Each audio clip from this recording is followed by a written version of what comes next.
Assalamu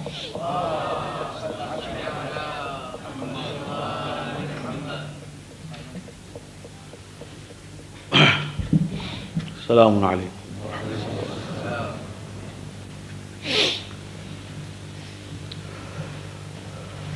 Tonight, as it has been announced, is the night which we shall call the night of Musa Kadhim Day, ascribed to our seventh Imam, Imam Musa ibn Jaffer, salawatullah.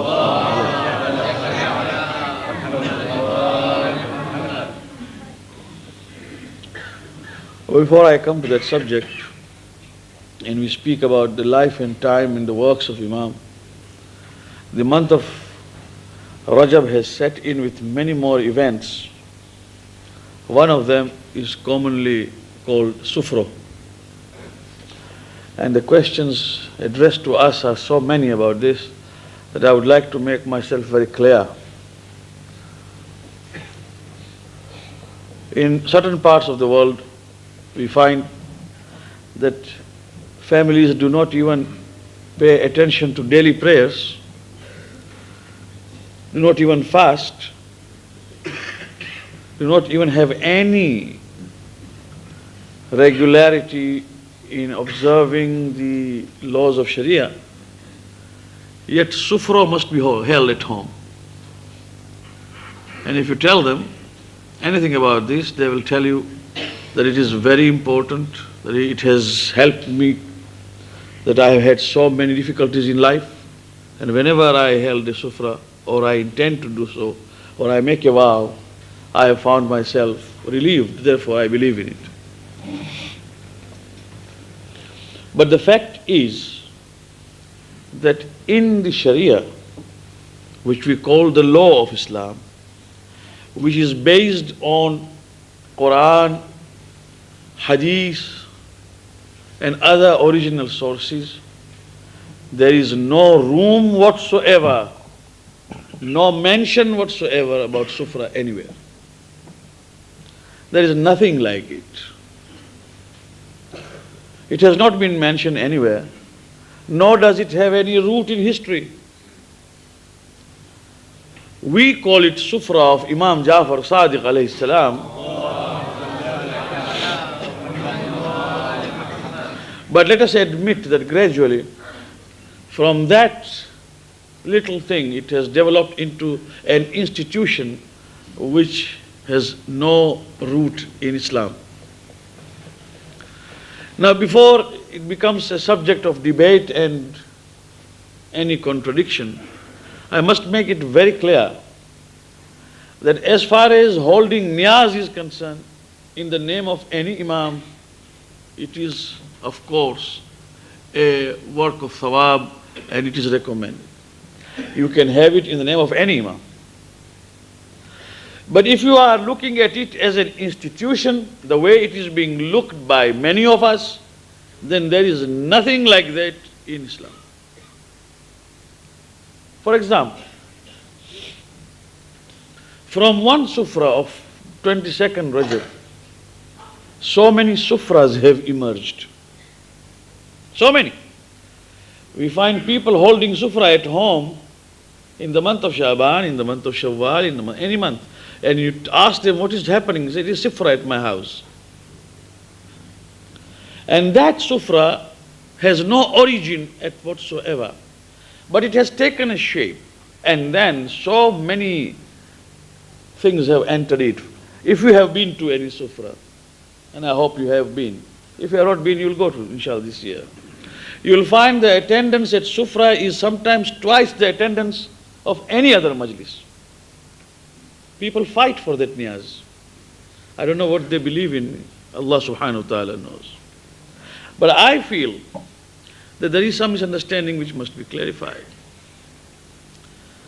In East Africa, whenever we went to sufra, sometimes just as we lifted a spoon full of kheer or sweet, suddenly you find a piece of 50 cents in the mouth. Or a ring, what is called anguti or vinti. And those who collected most were the luckiest. And whatever they collected from that was treasured. If you ask them what it was, they used to say, this is the, what they call, Kheer Nivinti. All this is absolutely nonsense. It has got no root in religion whatsoever. It is bid'ah, and it is innovation which must be discouraged. Especially in this country.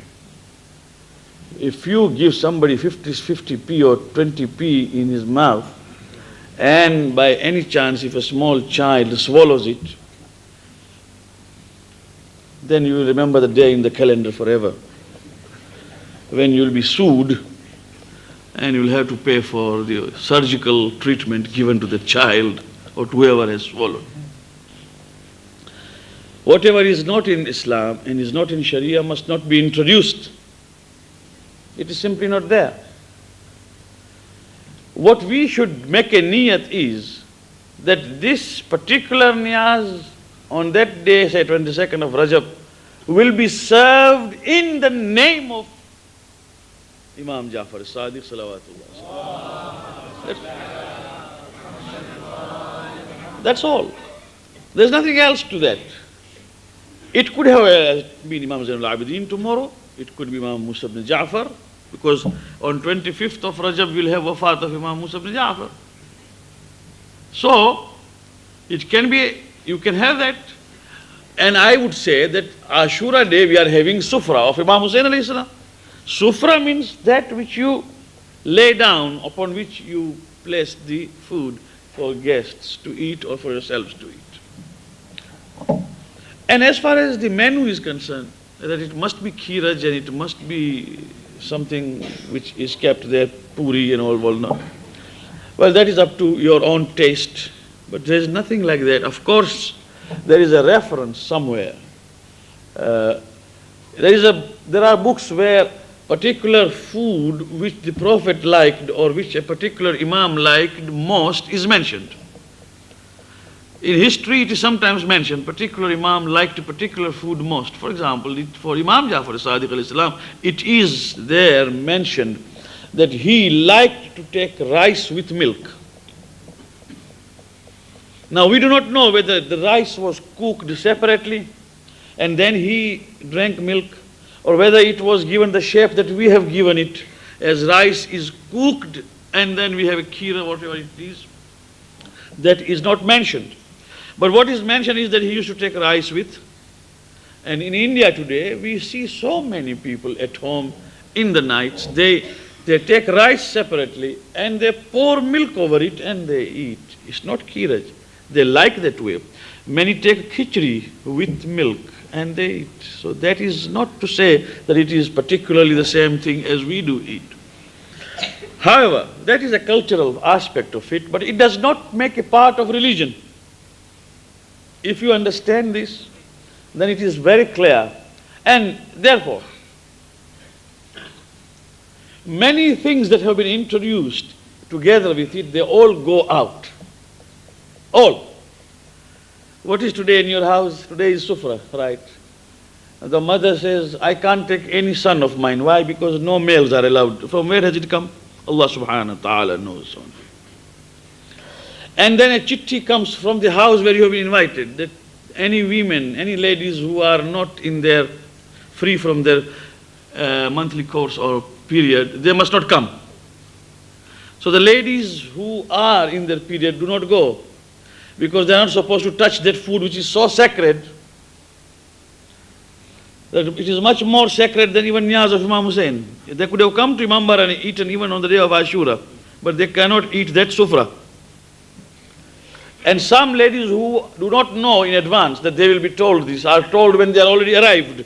So you find poor ladies keeping away from it, or rather those who don't want to declare that they are in period have to declare, otherwise they will incur the displeasure of Allah subhanahu wa ta'ala. All these things are happening in the name of Sharia, and there isn't any source for it anywhere. So this must be known. So when Jamaat says there is a Sufra fund going on, we must know that there is nothing extraordinary except that it is a niyaz which is held in the name of Imam Jaffer Sadiq Salawatullah. And I understand that when such niyaz are held, Jamaat arranges for cooking within its own kitchen here down below. And the ladies do come and cook. So request is that please don't put peas into this, 50 peas and 60 peas or whatever. Don't put coins in it and don't put even rings in it. Because it is nothing but bid'ah. It gives a tendency within the minds of many to believe that those things are very sacred. And there is nothing sanctimonious about those things. And there is a danger of anybody swallowing it. He will have problems. And there might be some other chemical reactions which Kakaji knows better. But with all those things considered, you see, when a metal is cooked in milk and all that, is it not so? There could be something going on. And this will all put problems, additional problems to the consumers. So let us be sane in our doings. That is one thing. Tonight, when we say Imam Musa Kadhim day or din, as it is said in our language, what we mean actually is that Imam Musa Kadhim alayhi salam was born on 7th of Safar. The month of Safar is his month in which he was born. And the Shia world has designated Muharram and Safar for mourning period and not for rejoicing. In Muharram, the time we see that moon of Muharram, the new moon, till 28th or 29th of Safar, and in India and Pakistan, up to 8th of Rabiul Awwal, when we have the last wafat of Imam Hasan Askari alayhi salam, there is no rejoicing. It is not haram, for example, for any family to hold a marriage in month of Safar, but we will not do it.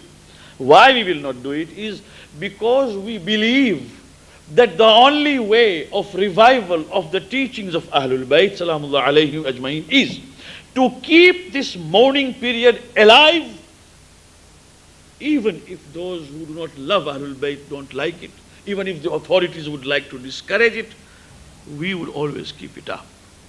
But now then there is a member of Ahlul Bayt whose memory as far as his birth is concerned is left out, and that is our 7th Imam. So it was just suggested, not that it is observed all over the world, but it was suggested that since he is the 7th Imam, let us keep his birthday in the 7th month of Islamic calendar on the 7th day. So Rajab is the 7th month of Islamic calendar, and 7th Rajab to commemorate the birth of our 7th Imam. And that we can't call it the birthday of Imam Musa ibn Jaffer, but we can call it Imam Musa Kadhim Day. That is the meaning of tonight's mahfil. Sallu ala nabi.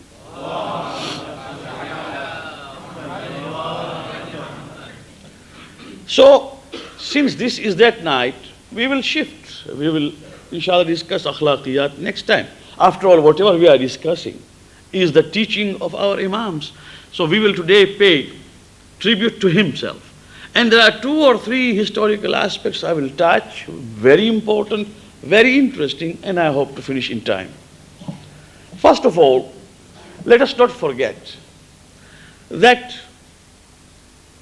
the only Imams who had the best of time for propagation of Ahlul Bayt, school of Ahlul Bayt, teachings of Ahlul Bayt, were Imam Muhammad Baqir and Imam Jaffer Sadiq alayhim salam. Only two. How did it happen? Because at the time of our 5th Imam, that is Imam Muhammad Baqir alayhi salam, Banu Umayyah's influence was greatly challenged by Banu Abbas. And the authority was busy trying to counteract other force which was rising, Banu Abbas. Because they were busy in their own struggle and strife, a school was established by our 5th Imam, where students used to come there and learn from them freely without any restriction. where Imam al-Islam would take the name and say, this is what Ali ibn Abi Talib al-Islam said, this is what Hassan al-Islam said, this is what Hussein al-Islam said. The teachings of Ahlul Bayt were taught freely. Not only that, but new subjects were introduced for the first time because of the growing influence of intellectual exercise. Scholasticism crept in. People became scholars with influence of the Persians and others who came into Arabia. There was a broadening of the horizon. And Imam alayhi salam, for the first time, for example, in that school, which was supposed to be only hadith, Quran, fiqh, he also introduced geography. For the first time, basic mathematics was taught by Imam Muhammad Baqir alayhi salam in that fiqh, in the school. And then came our sixth Imam. By the time our sixth Imam entered into the arena of teaching, there were at least 4,000 students sitting. All came by turn. 4,000 did not sit together. They came in groups, and each group came to learn something else. Ilmul Kalam, that is theology, was promulgated by Imam Jaffer Sadiq, mathematics by him, astronomy by him. He taught them fiqh, usul fiqh, dars Quran, and also rijal, hadith and everything. But what he did was, he created brilliant students as quickly as he could, so that those students would teach others, and that is how he established that madrasa once and for all, which is today known as Fiqh and Maktab of Jaffer Sadiq salawatullah salam. In this era, there came a time when in the mosque of the Prophet, that is in Medina, Sahaba used to stand up, Sahaba of Imam I say, used to stand up openly and say, this is what Ahlul Bayt teach. Example, talaq. In the fiqh of Ahlul Sunnah, one can give 3 talaq together in one sitting. Talaq, talaq, talaq. 3 together. Now you know what the meaning of 3 together is. If somebody divorces 3 times, he cannot take his wife back. Remember that. Till she marries another man. But with no precondition, that you marry her and then leave her and then I will marry her. No. He might decide not to divorce. The matter is over. But in the fiqh of Ahlul Bayt, you can't have 3 divorces in one sitting. It's just impossible. And this is something which even the Western world is always trying to attack Islam with. That in Islam a woman has got no value whatsoever. Just say talaq, talaq, talaq, and 3 times it is divorce. It is not so. The divorce occurs first time. Then there is a waiting period during which you can take your wife back without nikah during the waiting period. If the waiting period is over, then if you wish to marry her again, there can be nikah and you can take her back. If you divorce her again, then that will be second divorce. And then there will be waiting period. After that, if you take her again into marriage, that will be the 3rd time. And if you divorce her now, then you can't take her back. That is talaq al-bain. This is according to the fiqh of Ahlul Bayt. And this was promulgated in Kufa and in Medina and Mecca openly by all those who stood up, leaning against the pillars of Masjid Nabawi to say that this is talaq according to Islam and this is what Jaffer Sadiq alayhi salam has said. And there was no one who could come up to say, why do you talk of Jaffer Sadiq? Because the time was a time of ease. But when Imam Jaffer Sadiq alayhi salam was given poison and his shahadat and his martyrdom took place, there was a problem. All the Shias are united more or less up to Imam Jaffer Sadiq. The problem begins from Imam Musa Kadhim, whom we have assembled to remember tonight. What happened was that the eldest son of Imam whose name was Ismail, who used to sit next to our Imam, and was a very pious, very upright and righteous young man. All those who came to meet our sixth Imam, they saw the eldest son Ismail sitting next to him. Listen to this carefully. It won't take more than 10-15 minutes before I complete. And they presumed that such a pious young man must be the successor of sixth Imam. So when they went back to Egypt, to Syria, they used to tell that we have seen a young son of Imam next to him, very pious, virtuous, and we believe he is going to be the next. But it so transpired that Ismail died while Imam Jaffer Sadiq was still alive. He died 3 or 4 miles away from Medina. And when Imam alayhi salam was informed that Ismail has died, Imam alayhi salam traveled to that place. And he himself stood by to see that kafan, shroud, and ghusl, washing of the body, and janazah was prepared under his own supervision. And then it is written by all, even Ismaili authors today accept this. Even Ivanov, the Russian Ismaili authority of 20th century, he's a Russian man. Ivanov has also accepted this, that it so happened that Imam Jaffer Sadiq alayhi salam brought the janazah and the coffin to Medina, and taking Jannatul Baqi, the route of Jannatul Baqi, he asked the people to stop 3 times on the way. He told them, just wait, bring down the coffin. The coffin was brought down, the coffin's lid was lifted, and Imam alayhi salam would say, is he dead? Is he dead? Just open the shroud, I would like to see. And the shroud was being opened. And again Imam alayhi salam saw, and many people saw, and Imam alayhi salam said, yes, Ismail is dead. And again it was lifted. It happened 3 times before finally the coffin was brought to Jannatul Baqi. Historians wrote that Imam Jafar Sadiq alayhi salam was so shocked with the death of his beloved son that he lost the balance of his mind. But the fact is that Imam does not lose the balance of his mind. The fact was to prove demonstratively 3 times that all the people be witness that Ismail is dead. That tomorrow don't come out with stories that Ismail disappeared, as it is said today. He is dead and he is being buried. But when I was myself reading this history, I could not comprehend it the way I comprehended in 1956.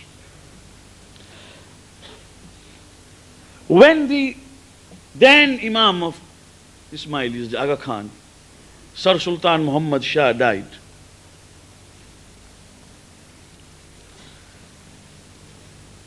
and before even his will was read, when the world did not know who he had appointed as his successor, in this 20th century, when communication is so easy, when telephones could have been contacted by telephone, you could have contacted each other, when cables go so fast, at that particular time in 1956, the Ismailis who live in Damascus announced that Ali Khan was the Imam. And it took Ali Khan to fly and go to Damascus to tell them that, Baba, I am not your Imam. My father has appointed my son as your Imam. In the 20th century. Consider those days. This has been reported by Slater, who wrote that book, Ali. You can always refer to that. Now, if this can happen here, in those days, people who traveled for months to reach Medina, they already presumed that Ismail was the Imam. And it is for this reason that a firqa or a sect started called Ismailis. They belong to Ismail ibn Imam Jafar Sadiq alayhi salam, and they believe that after the 6th Imam, Ismail was the true Imam. And then these Ismailis, they progressed, and the Fatimid Empire in Egypt is an offshoot of Ismailism. And it is true to say that Al-Azhar University of Egypt, maybe in the hands of anyone today, was actually founded and established by Shia Ismailis. There is no doubt about it. By Ismaili Shias. They are the founders of this. Well, they progressed, and when they reached 17th Imam and 18th Imam, from there they changed direction. Two brothers claimed imamat, one Nizar and one Musta'li. Those who followed Musta'li are called Musta'liyin, or what we call them Bohra brothers today. Bohra brothers are Ismailis. Bohra community is an Ismaili Shia community. But they are Musta'liyin, means they follow Imam Musta'li. And Agha Khani Ismailis, they are also Ismailis, but they are Nizaris because they follow Imam Nizar according to them. So these two brothers, from there they separated. What happened with Bohras, what happened with Musta'liyin is that from 18th Imam to 19th, 20th, 21st, as they reached 21st, Imamat stopped. And they believe that the 21st Imam has gone into seclusion. And now that they have these Maulanas and His Holiness and whatever they call them, Sayyidanas, they are not Aimma or Imam of Bohras, they are called Da'i or Du'at, means those who call unto Imam. They are the representatives of Imam, not the Imam. But in Agha Khani and Ismaili, Nizari sect, Imamat continues, and today they have the 49th Imam, who they consider to be the Imam. So from there it started. And there was only one group which adhered to the wasiyyah of Imam Jaffer as-Sadiq alayhi salam when he said that after me the Imam is the son in the cradle whose name is Musa, and we are the only one who have stuck to that wasiyyah of Imam Jaffer as-Sadiq alayhi salam. And that is why Imam Musa ibn Jaffer is an important Imam in the development of Shia Ithna Ashari. Very important. I remember that he was so important that certain Shias who are not Ithna Asharis, who went to Iraq for ziyarah, they used to come to Kadhim to abuse Imam Musa Kadhim. Just to abuse. To come there and talk nonsense about Imam Musa ibn Jaffer. And Agha Abul Hasan Isfahani, rahmatullah alayhi, our mujtahid, when he came to know that this is happening, he wrote a letter to Bombay in those days, to their da'i, saying that if I hear now that your followers come to Kadhim to abuse the Imam, I shall issue an ordinance to stop them from entering Iraq. They can come for ziyarah. We don't say that they must believe. They may not believe. That is freedom. But there is no freedom for abuse. If you wish to come and abuse our seventh Imam, we won't allow you to come to Karbala even. And that is how it was stopped. So that is the reason why we are the only ones. And the time of Imam Musa ibn Ja'far was such that Aristotle, Socrates, Plato, and all those philosophers had already been translated into Arabic. And with Greek thinking, Greek mythology came in. And so many things entered into Islam, for which Imam Musa ibn Ja'far had to work so hard to counteract intellectually.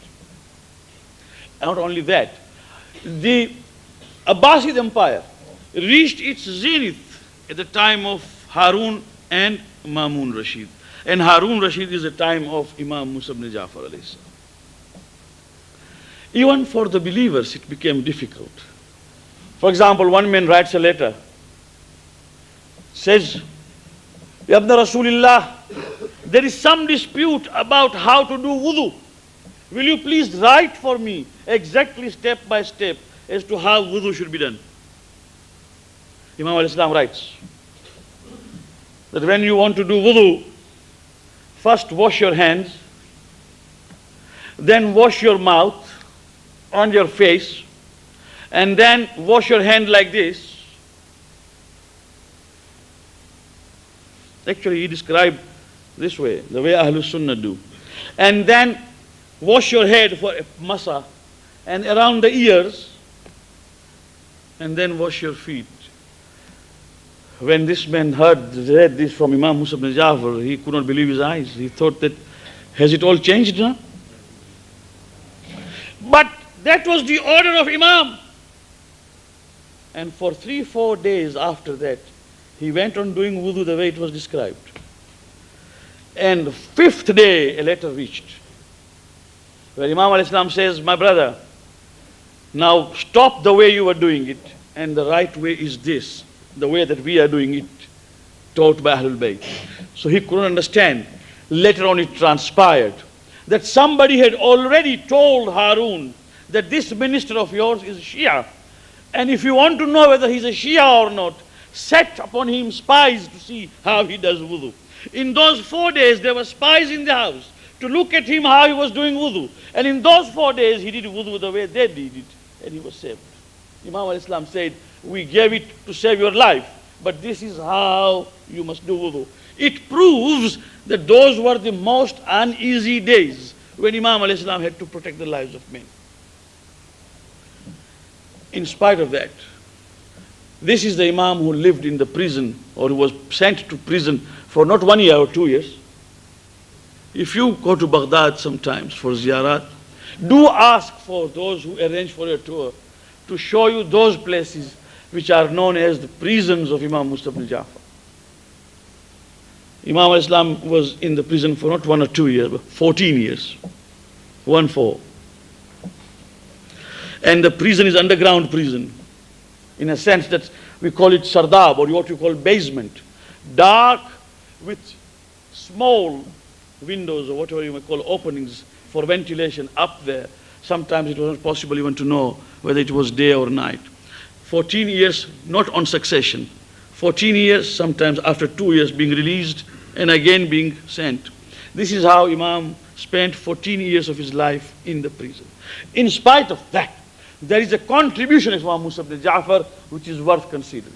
One thing last is that he saved the concept of Tawheed, my dear friends. Muslim, I'm talking to Muslims. I'm not talking to kuffar. You will be surprised that after having left the door of Ahlul Bayt and the gate of Ahlul Bayt and the threshold of Ahlul Bayt, Muslims today have a corrupt view of God. It might surprise you, but there is a book which says, quite authentic book which is supposed to be an authentic Muslim book of tradition, says that Allah sits on Arsh, the throne, but the throne is small and He is so fat. Who? Allah. That the seat is small and He is spread over it, four fingers this side and four fingers that side. That means He's so fat that doesn't fit in. And whenever He sits on that throne, there is always a crickling sound and noise. It might break today, if not today, tomorrow.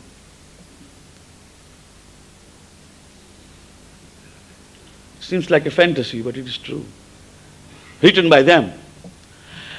And after this deluge of Hazrat Nuh, that is Tufan Nuh, Allah subhanahu wa ta'ala wept and wept and wept for the destruction which had taken place. He wept so much that he had to get treated for his eyes. On the day of judgment, when Allah will address the hell and say, is it enough? And the Halim tala'ati, are you filled up? Jahannam will say, Hal mim mazid. Oh Allah, is there anything more still I can consume? Allah will say, no, I don't have anything. You better take my own foot, and He will put His own leg into it. It makes you laugh, but it is there. And when the leg of Allah will go into hell, Jahannam will say, enough, I am now contented. On every night of Thursday, Allah descends upon the rooftop of the mosques, sitting on his donkey, and offers mercy and pardon for all those who wish to have. I hope he comes to Stanmore to give us pardon and to arrange for the bank loan to be repaid soon. But this is what they have written. And in fact, in certain places, they themselves have reported that certain mullahs used to go to the rooftop and keep hay and grass ready, so that in the middle of the night, any time, when Allah comes with his donkey, and if the donkey is hungry, there must be enough to feed him. And much more than this. Quran says, وُجُوهٌ يَوْمَئِذٍ نَاظِرَةٌ إِلَىٰ رَبِّهَا نَاظِرَةٌ. And on the day of judgment, there shall be some fresh faces looking to the mercy of Allah. Look at tafsir written by them, and you'll find all of them say that Allah will come and shake hands with all those and say, you are my supporters, you are my supporters. Congratulations, now enter the heaven. This is how they portray. How old he will be, Allah himself knows. But there have been dreams, people have dreamt Allah. People have claimed that Allah has kept his hand on the shoulder, and the coldness of hand on the shoulder was felt in the heart. Everything is there. This is on one side. On the other side, there is nothing but a pure conception of Allah subhanahu wa ta'ala, which was defended by Imam Musa ibn Jaffer salawatullahi wa salamu alayhi. He said, this cannot be possible, because the moment you say that he sits on the throne, you have limited him to a particular space. That which is here is not there. And therefore to say Allah subhanahu wa ta'ala is here means he is not there, while actually he is everywhere. And that is why you can't limit him to any particular place. To subscribe any physical existence is to limit. Mawla says in Nahju Balagha, whoever says where is he tries to limit him. Whoever points towards him limits him. If your son asks you where is Mullah, and if you just point towards me, that means you have limited him vision to me, and you are telling him that he is there and he is not anywhere else. If you say Allah is there, that means he is not here. That is why when Imam Jaffer Sadiq al-Islam was asked, and also Imam Musa ibn Jaffer, that if you say so, then why do you pray, and when you pray you lift your hand like this? All of us do, isn't it? It means he is there. Imam al-Islam said, the lifting of the hand this way does not mean that he is there. This is a gesture of those who beg.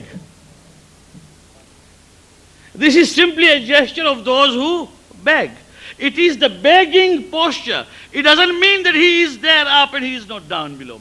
It is for this reason that impeccable concept of existence of Allah and immaculate concept was for the first time promulgated, where there is no physical existence and there is no possibility of he being seen, neither here nor there. It isn't anything to be seen.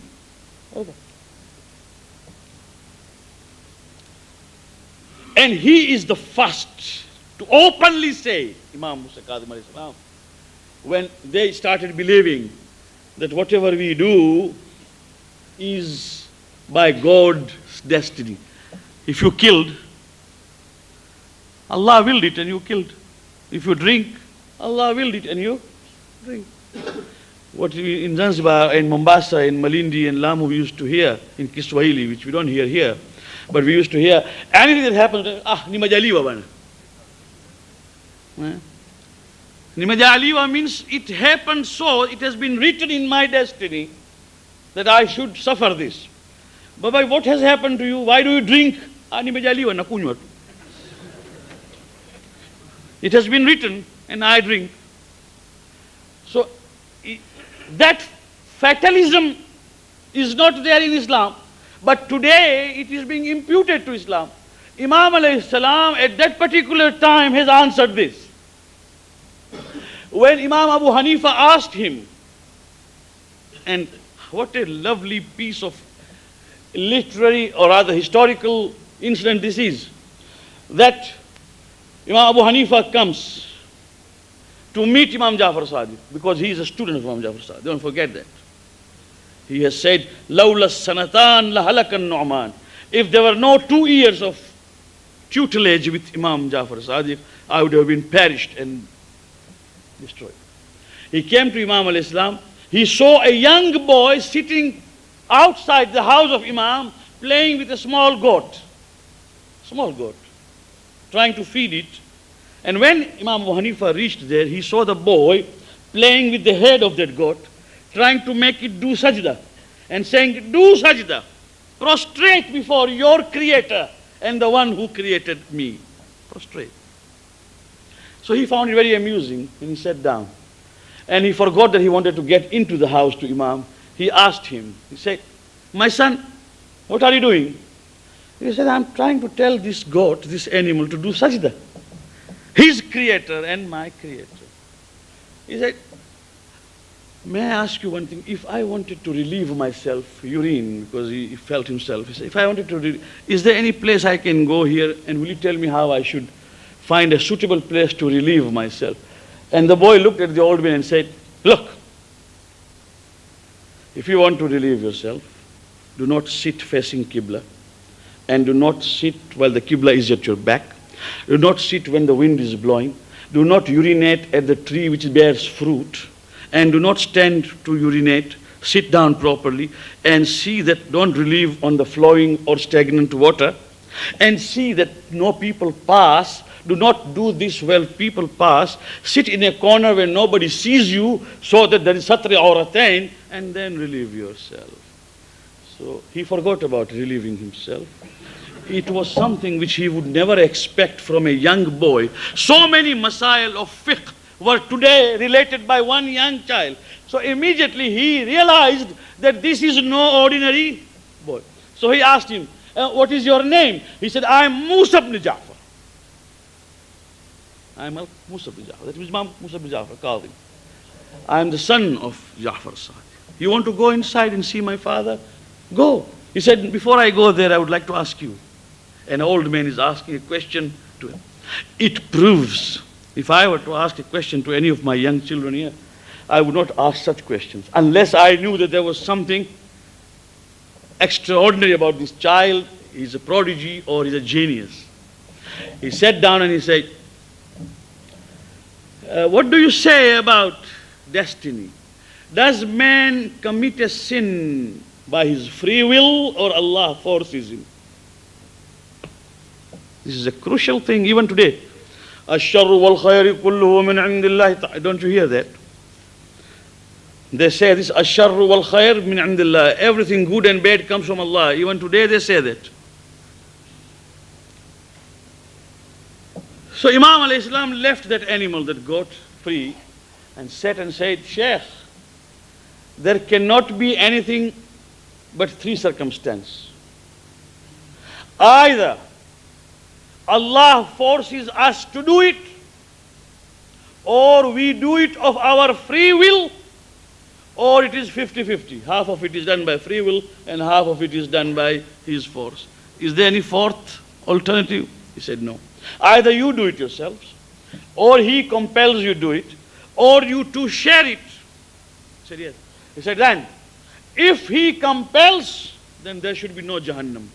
Because it is beyond any standard of justice that one compels someone to do something bad and then punishes him. So there should be no punishment. Do you believe?" He said, "Punishment is there." He said, "Then what sort of punishment is there? If He shares with you, half of it is done by Him and half of it is done by yourself, then even the punishment must be shared. That means for some time you must go to Jahannam and for some time Allah Himself." He said, "Astaghfirullah, this cannot happen." He said, "Then the only alternative left is that what you are doing is from your own free will." For the first time, he said that either the creation has created itself, or somebody else has created. It's a philosophical concept. Either the creation has created itself, or the creator has created. If you believe that the creation has created itself, then you presuppose existence. Try to understand what I say. If you say the creation has created itself, that means it was there even before creation. This is absurd. You can't presuppose existence of a creator where it's going to create itself. And this is what Imam alayhi salam said before the scientists and those thinkers and philosophers who assembled there. And they all kept quiet because there was no answer to this. If you say that the creation has created itself, you will presuppose the existence before even creation, which is absurd. You will have to believe that there has been a creator. And it's for this reason that Imam Musa ibn Jaffer alayhi salam goes down in history as one who brought in the awakening in minds. And he presented the school of Ahlul Bayt in the most modern manner, which has been even accepted today. Unfortunately, the books that are being written are only written for mu'jizas and things like that. Analytic treatment of this subject with comparative contemporary history of Imam alayhi salam is not dealt in a book form. We find these scattered. One has to read nearly 7 to 8, 9 different books to be able to come to the conclusion which I have presented before you. Wassalamu alaikum wa rahmatullahi wa barakatuh.